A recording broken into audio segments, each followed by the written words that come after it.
Hello everyone. जय सिया राम की। श्री जानकी वल्लभाय नमो नमः। श्री गणेशाय नमः। जय हो हनुमान जी महाराज की। श्री रामचरितमानस अयोध्या कांड की चौपाई 50 से लेके 70 तक संपूर्ण हिंदी में अर्थ सहित। चलिए जानते हैं। जय सिया राम। रघुकुल तिलक श्री राम जी ने दोनों हाथ जोड़कर आनंद के साथ माता के चरणों में सिर नवाया। माता ने आशीर्वाद दिया, अपने हृदय से लगाया और उन पर गहने तथा कपड़े निछावर किए। माता बार बार श्री रामचंद्र जी का मुख चूम रही है। नेत्रों में प्रेम जल भर आया है और सब अंग पुलकित हो गया है। श्री राम को अपने गोद में बिठाकर फिर हृदय से लगा लिया। सुंदर स्तन प्रेम रस दूर बहाने लगे। उनका प्रेम महान आनंद कुछ भी कहा नहीं जाता। मानो कंकाल ने कुबेर का पद पा लिया हो। बड़े आदर के साथ सुंदर मुख देखकर माता मधुर वचन बोली, हे तात, माता बिहारी जाती बलिहारी जाती है। कहो वह आनंद मंगलकारी लग्न कब है जो मेरे पुण्यशील सुख की सुंदर सीमा है और जन्म लेने के लाभ की पूर्वतम अवधि है। दोहा। तथा जिस लग्न को स्त्री पुरुष अत्यंत व्याकुलता इस प्रकार चाहते हैं, जिस प्रकार प्यास से चातकी शरद ऋतु की स्वाति नक्षत्र की वर्षा को चाहते हैं। हे तात, मैं पहलिया लेती हूँ, तुम जल्दी नहा लो और मन भावे कुछ मिठाई खा लो। भैया तब पिता के पास जाना, बहुत देर हो गई है। माता बलिहारी जाती है। माता ने के अत्यंत अनुकूल वचन सुनकर, जो मानो स्नेह रूपी कल्प वृक्ष के फूल थे, जो सुख रूपी मकरंद पुष्परस से भरे थे, श्री राजलक्ष्मी के मूल थे, तथा वचन रूपी फूलों को देखकर श्री रामचंद्र जी का मन रूपी भौरा उन पर नहीं भूला। धर्मधुरीन श्री रामचंद्र जी ने धर्म की गति को जानकर माता से अत्यंत कोमल वाणी से कहा, हे माता, पिताजी ने मुझको वन का राज्य दिया है, जहाँ सब प्रकार से मेरा बड़ा काम बनने वाला है। हे माता, प्रसन्न मन से मुझे आज्ञा दे, जिससे मैं वन की यात्रा आनंद मंगल हो। मेरे स्नेहवश भूलकर भी डरना नहीं है। हे माता, तेरी कृपा से आनंद होगा। 14 वर्ष वन में रहकर पिताजी के वचन को प्रमाणित सत्य कर फिर लौटकर तेरे चरणों का दर्शन करूंगा। तू मन को माल दुखी ना कर। रघुकुल में श्रेष्ठ श्री रामचंद्र जी ने बहुत ही नम्र और मीठे वचन माता के हृदय के बाण समान लगे और कसने लगे। उस शीतल वाणी को सुनकर कौशल्या वैसे ही सहम कर सूख गई, जैसे बरसात का पानी बढ़ने से जवसा सूख जाता है। हृदय का विषाद कुछ कहा नहीं जाता। मानो सिंह की गर्जना सुनकर हिरनी विकल हो गई हो। नेत्रों में जल भर कर आया। शरीर थरथर कांपने लगा, मानो मछली मांझा पहली वर्षा फन खाकर बदवास हो गई हो। धीरज धरकर पुत्र ने माँ के मुख देखकर माता गदगद वचन कहने लगी, हे तात, तुम तो पिता के प्राणों के समान प्रिय हो। तुम्हारे चरित्र को देखकर वो नित्य प्रसन्न होते थे। राज्य देने के लिए उन्होंने ही शुभ दिन शोधवाया था। अब किस अपराध से वन को जाने को कहा? हे तात, मुझे इसका कारण सुनाओ। सूर्य वन को जलाने के लिए अग्नि कौन हो गया? दोहा। तब श्री रामचंद्र जी का रुख देखकर मंत्री पुत्र ने सब कारण समझाकर कहा। उस प्रसंग को सुनकर वे गूंगी और चुप सी हो गई। उस दशा का वर्णन नहीं किया जा सकता, न ही रख सकती है और न यह कह सकती है कि वन चले जाओ।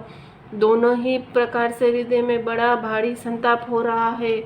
मन सोचते ही देखो, विविता ने कैसी चाल सबके लिए टेढ़ी होती है। लिखने के लिए चंद्रमा और लिखा गया राहु। लिखने लगे चंद्रमा और लिखा गया राहु। सरल स्वभाव वाली श्री रामचंद्र जी की माता बड़ा ही धीरज धरकर वचन बोली, हे तात, मैं बलिहारी जाती हूँ। तुमने अच्छा किया। पिता का आज्ञा का पालन करना ही सबसे शिरोमणि धर्म है। दोहा, राज्य देने को कहकर वन दे दिया, उसका मुझे लेश मात्र भी दुख नहीं है। दुख तो इस बात का है, तुम्हारे बिना भरत को, महाराज को और प्रजा को इतना भारी क्लेश होगा। चौपाई, हे तात, यही यदि केवल पिताजी की आज्ञा हो तो माता पिता से बढ़कर बड़ी जानकर वन में मत जाओ, किंतु माता पिता दोनों ने वन में जाने को कहा तो वन तुम्हारे लिए सैकड़ों अयोध्या के समान है। धर्म और स्नेह दोनों ने कौशल्या जी को बुद्धि को घेर लिया। उनकी दशा साफ चुकंदर की सी हो गई। वे सोचने लगे, यदि अनुरोध हट करके पुत्र को रख लेती हूँ तो धर्म जाता है और भाइयों में विरोध होता है, और यदि वन से जाने को कहती हूँ तो बड़ी हानि होती है। इस धर्म संकट पर पड़कर रानी विशेष रूप से सोच में वश में हो गई। फिर बुद्धिमती कौशल्या जी स्त्री धर्म पतिव्रत धर्म जानकर, राम तथा भरत दोनों पुत्रों को समान जानकर, वन के देवता तुम्हारे पिता होंगे, वन देवियां माता होंगी, वहाँ के पशु पक्षी तुम्हारे चरण कमलों के सेवक होंगे। राजा के लिए अंत में वनवास करना ही उचित है। केवल तुम्हारी सुकुमार अवस्था देखकर हृदय में दुख होता है। हे रघुवंश के तिलक, वन बड़ा भाग्यवान है और यह अवध अभागा है जिसने तुम्हें त्याग दिया है। हे पुत्र, यदि मैं कहूँ कि मुझे भी साथ ले चलो तो तुम्हारे हृदय में संदेह होगा कि माता कि इसी बहाने मुझे रोकना चाहती है। हे पुत्र, तुम सभी के लिए परम हो, प्राणों के लिए, और हृदय के समान हृदय में जीवन हो, वही प्राणधार। तुम कहते हो कि माता वन में जाओ तो तुम्हारे वचनों को सुनकर बैठी पछताती हूँ। दोहा, यह सोचकर झूठा स्नेह बढ़ाकर मैं हट नहीं करती। बेटा, मैं बलिया लेती हूँ, माता का नाता मानकर मेरी सुध भूल न जाना। चौपाई, हे गोसाई, सब देव पितर तुम्हारी वैसी ही रक्षा करेंगे जैसे पल के आँखों की रक्षा करते हैं। तुम्हारे वनवास की अवधि 14 वर्ष जल है, प्रियजन कुटुंब की मछली है। तुम दया की खान, धर्म की धुरी को जानने वाले हो। ऐसा विचार कर वही उपाय करना जिसमें सबकी जीते जी तुम आ मिलो। मैं बलिहारी जाती हूँ, तुम सेवकों परिवार वालों को नगर भरकर अनाथ करके सुखपूर्वक वन को जाओ। आज सबके पुण्यों का फल पूरा हो गया, कठिन काल में हमारे विपरीत हो गया। इस प्रकार बहुत विलाप करके और राम अपने परम अभागनी जानकर माता रामचंद्र जी ने चरणों में लिपट गई। हृदय में भयानक दुख संताप छा गया। उस समय बहुविध विलाप का वर्णन नहीं किया जा सकता। श्री रामचंद्र जी ने माता को उठाकर हृदय से लगा लिया और फिर कोमल वचनों से उन्हें समझाया। दोहा, उसी समय यह समाचार सुनकर सीता जी अकुला उठी। सास के पास जाकर उन्होंने दोनों चरण कमलों की वंदना करके सिर को नीचा करके बैठ गई। चौपाई, सास ने कोमल वाणी से आशीर्वाद दिया। वे सीता जी को अत्यंत सुकुमारी देखकर व्याकुल हो उठी। रूप की राशि पति के साथ पवित्र प्रेम करने वाली सीता जी नीचा मुख किए बैठी सोच रही है। जीवननाथ प्राणनाथ वन को चलना चाहते हैं। देखे किस पुण्यवान किसके साथ होगा। शरीर और प्राण दोनों ही साथ जाएंगे या केवल प्राण से ही इनका साथ होगा। विधाता की कुछ जानी नहीं जाती। सीता जी ने अपने सुंदर चरणों के नखों से धरती कुरेद रही है। ऐसा करते समय नूपुरों का जो मधुर शब्द हो रहा है, कवि उसका वर्णन करते हैं। मानो प्रेमवश नूपुर यह विनती कर रहे हैं कि सीता जी के चरण कभी हमारा त्याग न करे। सीता जी सुंदर नेत्रों से जल बहा रही है। उनकी यह दशा देखकर श्री रामचंद्र जी माता कौशल्या जी बोली, हे नाथ तात, सुनो, सीता अत्यंत सुकुमारी है तथा सास ससुर कुटुंबों को भी सभी को प्यारी है। दोहा, इनके पिता जनक जी राजाओं के शिरोमणि हैं। ससुर सूर्य कुल के सूर्य है, पति सूर्य कुल रूपी कुवंदन है। कुमुद वन को खिलाने वाले चंद्रमा तथा गुण रूप के भंडार है। फिर मैंने अपनी रूप की राशि सुंदर गुण वाली शील वाली प्यारी वधू पाई है। मैंने इन जानकी को आँखों को पुतली बनाकर इनसे प्रेम बढ़ाया है और अपने प्राण इसमें लगा रहे हैं।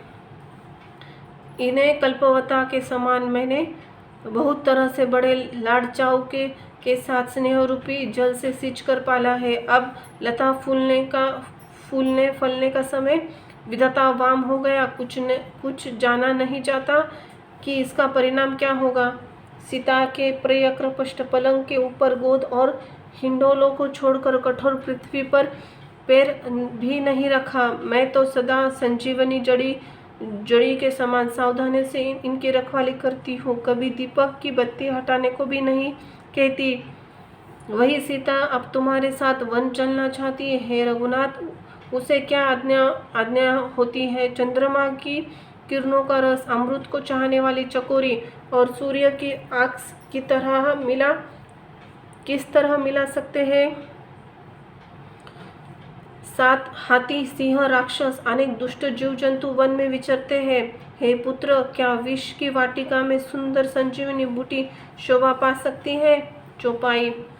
वन के लिए तो ब्रह्मा जी ने विशेष सुख को न जानने वाली कोल और भीलों की लड़कियों को रचा है, जिनका पत्थर के कीड़े जैसा कठोर स्वभाव। उनके वन में कभी क्लेश नहीं होता अथवा तपस्वियों की स्त्रियों को वन में रहना योग्य है, जिन्होंने तपस्या का सब भोग तज दिए हैं। हे पुत्र, जो तस्वीर को बंदर को देखकर डरती है, वे सीता वन में किस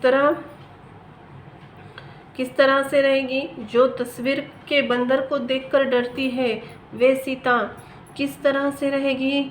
देव सरोवर के कमल वन में विचरने वाली हंसिनियों को क्या गंडियों तलियों में रहने वाली योग्य है। ऐसा विचार कर तुम्हारी आज्ञा हो तो मैं जानकी को वैसी ही शिक्षा दूं। हे माता कहती है, यदि सीता घर में रहे तो मुझको बहुत सारा हो जाए। श्री रामचंद्र जी ने माता की प्रिय वाणी सुनकर, जो मानो स्नेह रूपी अमृत से सनी हुई थी, विवेकमय प्रिय वचन कहकर माता को संतुष्ट किया। फिर वन के गुण प्रदोष प्रकट करने में जानकी समझाने लगी। माता के सामने सीता जी ने कुछ कहने से सुकुचता चाहते हैं, पर मन में यह समझकर कि यह समय ऐसा है कि वे बोले तो राजकुमारी मेरी सिखावन सुनो, मन में कुछ दूसरी तरह से न समझ लेना। जो अपना और मेरा भला चाहती हो तो मेरा वन मानकर घर रहो। हे भामिनी, मेरी आज्ञा का पालन होगा। सास की सेवा बन पड़ेगी। घर में रहने में सभी प्रकार की भलाई है। आदरपूर्वक सास ससुर की चरणों की सेवा पूजा सेवा कर दूसरा कोई धर्म नहीं है। जब माता मुझे याद करेगी तब और सब प्रेम और व्याकुल होने के कारण उनकी बुद्धि भोली हो जाएगी। वे अपने आप को भूल जाएगी। हे सुंदरी, तब तुम कोमलवाणी से पुरानी कथाएं कहकर उन्हें समझाना। हे सुखी मुनि, मुझे सैकड़ों सौगंध है। मैं स्वभाव से कहता हूँ कि मैं तुम्हें केवल माता के लिए घर पर रखता हूँ। मेरी आज्ञा मानकर घर पर रहने से गुरु और वेद के द्वारा समस्त धर्म के आचरण का फल तुम्हें बिना क्लेश से मिल जाता है। किंतु हट के वश होकर गालो मुनि और राजा नहुष आदि सबने संकट सहे। हे सुमुखी सयानी, सुनो, मैं भी पिता के वचन को सत्य करके शीघ्र लौटूंगा। दिन जाते देर नहीं लगेगी। हे सुंदरी, हमारी यह सीख सुनो। हे वामा, यदि प्रेमवश हट करोगी तो तुम परिणाम में दुख पाओगी। वन बड़ा कठिन क्लेशदायक है और वहाँ भयानक है। वहाँ धूप, जाड़ा, वर्षा और हवा भी सभी बड़े भयानक है। रास्ते में कुछ कांटे, बहुत से कंकड़ है, उन पर बिना जूते पैदल ही चलना होगा। तुम्हारे चरण कमल कोमल सुंदर है। रास्ते बड़े बड़े दुर्गम पर्वत है, पर्वतों की गुफाएं, दरे, खो, नदियां, नद और नाले ऐसे अगम्य गहरे, उनकी ओर देखा तक नहीं जाता। रीछ, बाघ, भेड़िए, सिंह, हाथी ऐसे भयानक शब्द करते हैं कि उनकी आवाज से धीरज भाग जाता है। दोहा। जमीन पर सोना, पेड़ों की छाल के वस्त्र पहनना, कंद मूल फल का भोजन करना, और वे भी क्या सदा सब दिन मिलेंगे? सब कुछ अपने अपने समय के अनुकूल मिल सकेगा। चौपाई। मनुष्यों को खाने वाले निशाचर राक्षस फिरते हैं। वे करोड़ों प्रकार के कपट रूप धारण करते हैं। पहाड़ का पानी बहुत लगता है। वन की विपत्ति बिखानी नहीं जाती। वन की विपत्ति बिखानी नहीं जा सकती। वन में भीषण सर्प, भयानक पक्षी, स्त्री पुरुष को चुराने वाले राक्षसों के झुंड रहते हैं। वन की भयंकरता याद आने मात्र धीर पुरुष भी डर जाते हैं। फिर हे मृगोलोचनी, तुम तो स्वभाव से ही डरपोक हो। हे हंस समंगनी, तुम वन के योग्य नहीं हो। तुम्हारे वन जाने की बात सुनकर लोग मुझे अपयश देंगे, बुरा कहेंगे। मानसरोवर के अमृत के समान जल पीने, जल से पाली हुई हंसनी की कहीं खारे समुद्र में जा सकती है? नवीन आम के वन में विहार करने वाली कोयल क्या करील के जंगल में शोभा देती है? चंद्रमुखी, हृदय में ऐसा विचार धर, तुम घर पर ही रहो, वन में बड़ा कष्ट है। दोहा। स्वाभाविक ही हित चाहने वाली गुरु और स्वामी की सीख को जो सिर चढ़ाकर नहीं मानता, वह हृदय में भरपेट पछताता है और उनके हित में अवश्य हानि होती है। चौपाई। प्रियतम के कोमल तथा मनोहर वचन सुनकर सीता जी के नेत्र जल से भर आए। श्री रामचंद्र जी की यह शीतल सीख उनको कैसे जलाने वाली हुई, जैसे चकवी को शरद ऋतु की चांदनी रात होती है। जानकी जी से कुछ उत्तर नहीं देने बनता। वह यह सोचकर व्याकुल हो उठी कि पवित्र और प्रेमी स्वामी मुझे छोड़ना चाहते हैं। नेत्रों में जल आंसुओं को जबरदस्ती रोककर पृथ्वी की कन्या सीता जी हृदय में धीरज धरकर, सास के पैर लगकर, हाथ जोड़कर कहने लगी, हे देवी, मेरी इस बड़ी भारी ठियाई को क्षमा कीजिए। मुझे प्राणपति ने वही शिक्षा दी है जिससे मेरा परम हित हो, परंतु मैंने मन को समझकर देख लिया है कि पति का वियोग के समान जगत में दूसरा दुख नहीं है। दोहा। हे प्राणनाथ, हे दया के नाथ, हे सुंदर, हे सुख देने वाले, हे सुजान, हे रघुकुल रूपी कुमद खिलाने वाले चंद्रमा, आपके बिना स्वर्ग भी मेरे लिए नरक के समान है।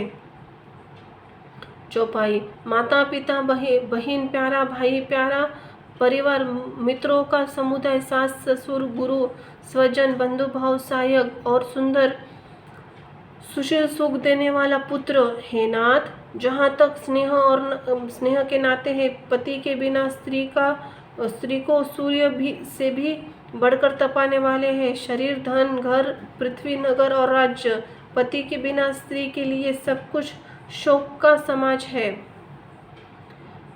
भोग रोग के समान है, घने भार रूप है और संसार यम यातना नरक की पीड़ा के समान है। हे प्राणनाथ, आपके बिना जगत में मुझे कुछ भी सुखदायी नहीं है। जैसे बिना जीव के देह, बिना जल की नदी, जैसे हे नाथ बिना पुरुष की स्त्री है। हे नाथ, आपके साथ रहकर शरद पूर्णिमा के निर्मल चंद्रमान के समान मुझे देखकर मुझे समस्त सुख प्राप्त होंगे। दोहा। हे नाथ, आपके साथ पशु पक्षी है मेरे कुटुंब होंगे। वन और नगर में वृक्षों की छाल, निर्मल वस्त्र होंगे। पर्णकुटी, पत्तों से बनी झोपड़ी ही मेरे लिए स्वर्ग से समान सुखों की मूल होंगी। चौपाई। उदार हृदय में वन देवी वन देवता ही सास ससुर के समान मेरी सार संभार करेंगे। कुशा और पत्तों सुंदर सांधरी बिछोना ही प्रभु के साथ कामदेव की मनोहर तोषक के समान होंगी। कंद मूल और फल ही अमृत के समान आहार होंगे। वन पहाड़ अयोध्या के सैकड़ों राजमहलों के समान होंगे। क्षण क्षण प्रभु के चरण कमलों को देखकर मैं ऐसी आनंदित रहूंगी जैसे दिन चकवी रहते हैं। हे नाथ, आपने वन में बहुत दुख और बहुत भय विषाद संताप कहे, परंतु हे कृपा निधान, वे सब मिलकर भी प्रभु आपका विनियोग से होने वाले दुख को लव शेष के समान भी नहीं हो सकते। ऐसा जी जानकर हे सुजान शिरोमणि, आप मुझे साथ ले चलिए, यहाँ न छोड़िए। हे स्वामी, मैं क्या अधिक आपसे विनती करूं? आप करुणामय हैं और आप सबके हृदय के अंदर की बात जानने वाले हैं। दोहा। हे दीन बंधु, हे सुंदर सुख देने वाले शील और प्रेम के भंडार, यदि अवधि 14 वर्ष तक मुझे अयोध्या में रखते हैं तो जान लीजिए कि मेरे प्राण नहीं रहेंगे। चौपाई। क्षण क्षण आपके चरण कमलों को देखते रहने से मुझे मार्ग में चलने की थकावट नहीं होगी। हे प्रियतम, मैं सभी प्रकार की आपकी सेवा करूंगी। मार्ग से चलने से होने वाली सारी थकावट दूर कर दूंगी।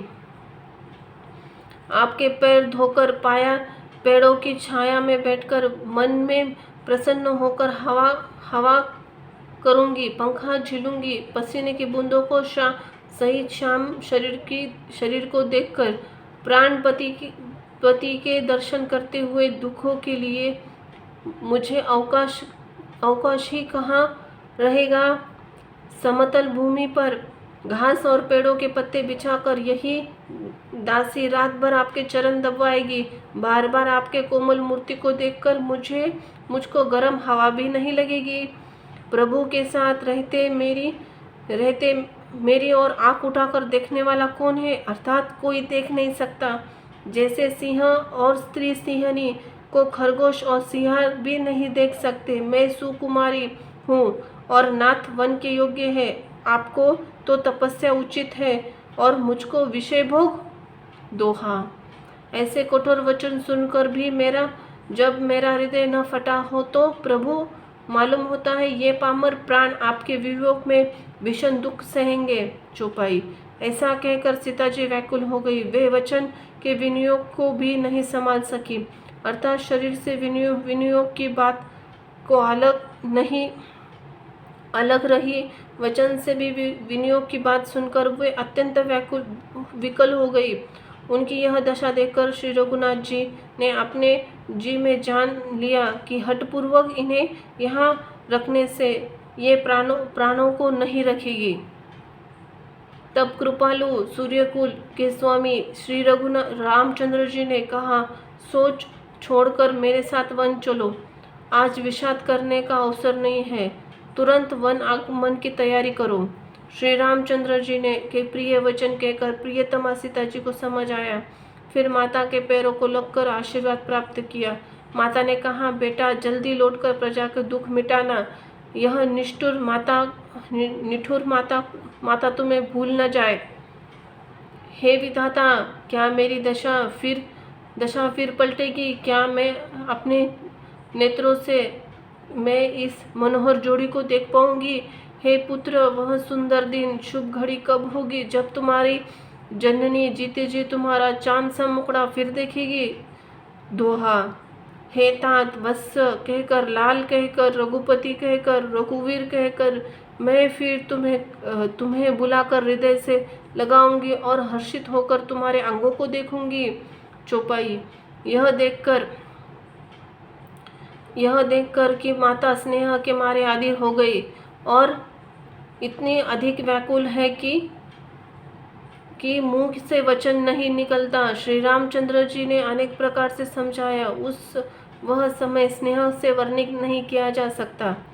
तब जानकी जी सास के पाँव लगी और बोली कि हे माता सुनिए, मैं बड़ी अभागिनी हूँ। आपकी सेवा करने के समय देव ने मुझे वनवास दे दिया, मैंने मनोरथ सफल नहीं किया। आप शोभ का त्याग कर दे, परंतु कृपा न छोड़िए। कर्म की गति कठिन है, मुझे कुछ भी दोष नहीं है। सीता जी के वचन सुनकर सास व्याकुल हो उठी। उनकी यह दशा को मैं किस प्रकार बखान कर कहूँ।